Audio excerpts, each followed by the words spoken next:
It's time for the Wrestling Observer Extra. One more time for old time's sake. With Dave Meltzer, right here on The Law. Live audio wrestling. And let's go. We're now smoking with the best. Second hour of The Law. You know where we start out. It is with the one and only Dave Meltzer. Welcome to the show, Dave. How are you? Doing all right. Tuesday. Do we tease you about Tuesday now? Tuesday was insane this week. It was crazy. Just nuts. I mean, we thought that you'd be dealing with the sale of TNA, and we do want to talk about what's potentially going on there. Instead, you got Conor McGregor. Now, we've talked about that a lot. Something that we kind of felt, though, that was overshadowed due to the death of Prince was the passing of Joanie Laurer. Now, we've talked about it on the show already, but wanted to get your perspective on what you think the WWE will do tomorrow night on Raw. You're dealing with someone who, of course, had fallen out of favor with the organization and gone on to a career that WWE doesn't normally like to acknowledge, but along with that, a very pivotal figure in the period that WWE loves, the Attitude Era. Yeah. I mean, I would think that they'll do a video tribute to her. I'm sure that there's probably a sense of begrudgment in doing it because there's very good reasons that Triple H and Stephanie McMahon especially shouldn't like her, given the stuff she said about them. But she did pass away, and she was a real famous figure for that period, and that's the biggest period of mainstream popularity of pro wrestling in since the 50s. So. Everyone knows who she is. It was really big news when she passed away until when the next morning, and then all of a sudden it kind of did fade because of the death of Prince. Yeah, for sure. Now, if we get some sort of tribute on the show, do you think Chyna would ever end up in the Hall of Fame, Dave, or would that just now that she's passed, that would be kind of off limits? That's a weird one because.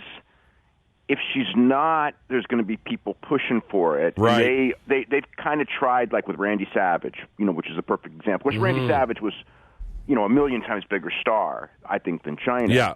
I mean, like with Chyna, like you could say, does Chyna deserve to be in the Hall of Fame? And it's like, you could really make a good case no and a good case yes. With Randy Savage, there's no case whatsoever. It's obvious. It's a yes, and especially WWE Hall of Fame. So.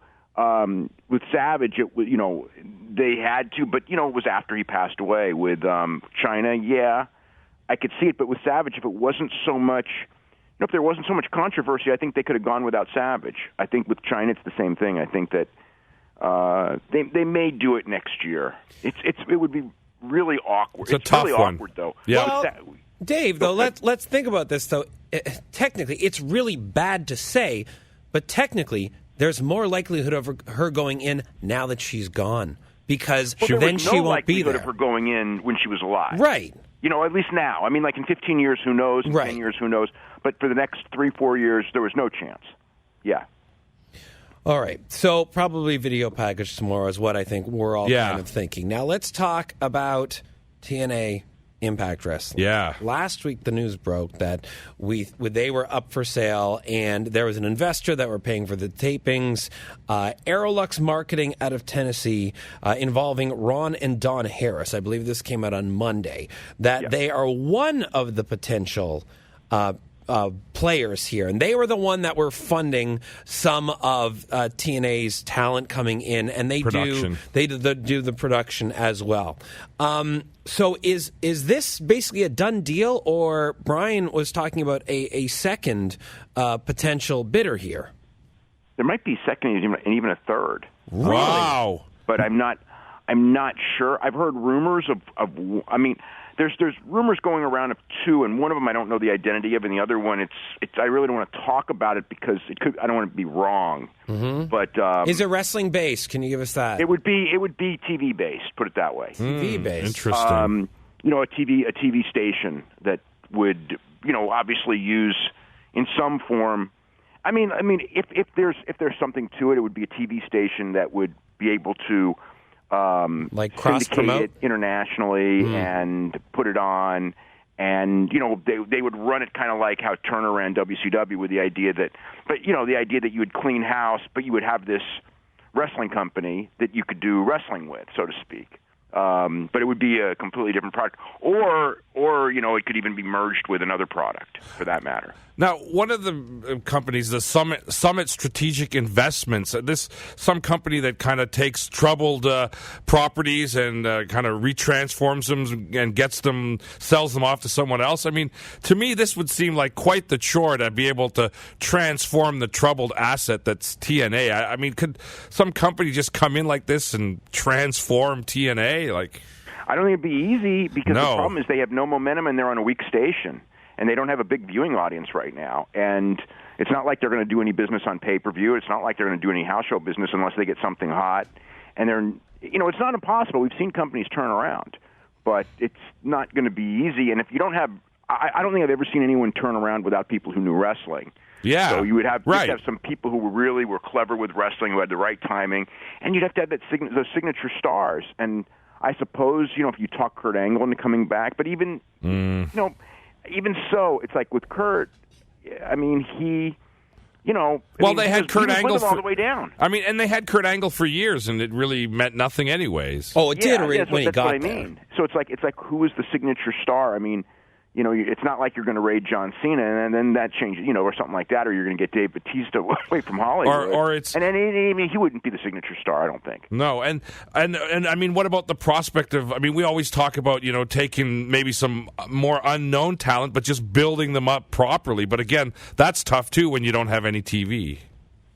Yeah, I mean, they could do that, and that's really the tact they probably should have taken years ago. Right? Yeah. Taking that unknown talent and building it around the idea that we're presenting the best wrestling in the world, because you can do that. PWG pretty much proved that. Ring of Honor, to an extent, proved it, that you don't need the so-called ex-WWE guys. Yeah.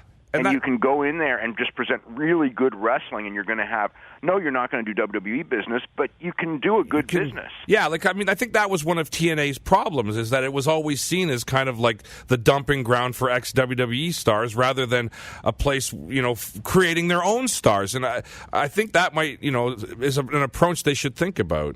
Yeah, well, and the other problem is that the television product was WWE instead of something completely different. Yeah. And so they were second-rate WWE, and when, and I think people watched them on TV when they were on Spike because it was an easy station to get. But when they lost Spike, I mean, when you really look at it, when they lost Spike, they really went down the tubes immediately. Yeah. And they were going down the last year on Spike, too, but the loss of Spike really was the killer, I think. Now, you mentioned a TV company, Dave, and when you look at buying TNA, one of the main things that you're purchasing is this spot on Pop TV. What about the potential conflict of interest there? I don't know that if TV company gets it, I don't know that they necessarily would want Pop TV. Okay. They could put it on for themselves with the idea of, they already do have the beginnings of international syndication in the UK and in India and the Middle East, and you probably could try for other markets as well. It's tough, but essentially it was international syndication that was keeping TNA alive anyway. So this company is more so looking at the international is the value here, the international deals that are already in place. The international deals would be the value, yeah. I mean, really, that's the strongest asset. Pop TV is not that strong of an asset. They don't really make any money off Pop TV. It's exposure. So they're on in the United States. They have some visibility, but it's not much. I mean, their strength is definitely Challenge TV and Sony 6 in India. That's the real strength of what they have. I mean, it's certainly not the talent roster, though they do have some good wrestlers there, but they're not positioned in a way where people even know that they're good wrestlers. I mean, Drew Galloway, Andrew Everett's very good, Trevor Lee's very good, Bobby Lashley's okay, he's good. But I mean, Drew Galloway is actually like a great building block. Jeff Hardy is a big star. So they've got some guys, but none of them are hot right now on their television. Dave, we also heard, was there some talk of someone coming in and just trying to buy like the TNA library, the back catalog, and that I haven't heard, and there would be some value to that, but really the most value to that would be for WWE to put it on the network. Yeah. I mean, if there was really that much value to the TNA library for anyone else, I mean, the reality is that their DVDs would be in stores and selling big, and they're not. Right. So there's definitely value to WWE, but I think WWE would be the last resort to sell it because WWE, if they sold it to the WWE, then they would be folded and WWE would just take some contract. Right, It would be right. like the WCW sale. Right. And they wouldn't do an invasion angle either. Let's just chat a little bit here about Adam Rose. Of course, he was one of the two that got a suspension, second offense, 60 days. This week, he goes on Twitter and makes a statement about the fact that although it may be career suicide, he's going to make another statement about the wellness policy. But then that statement never came about. Yes. Maybe they told him that wouldn't be a very good idea. The first one probably wasn't the best of an idea either.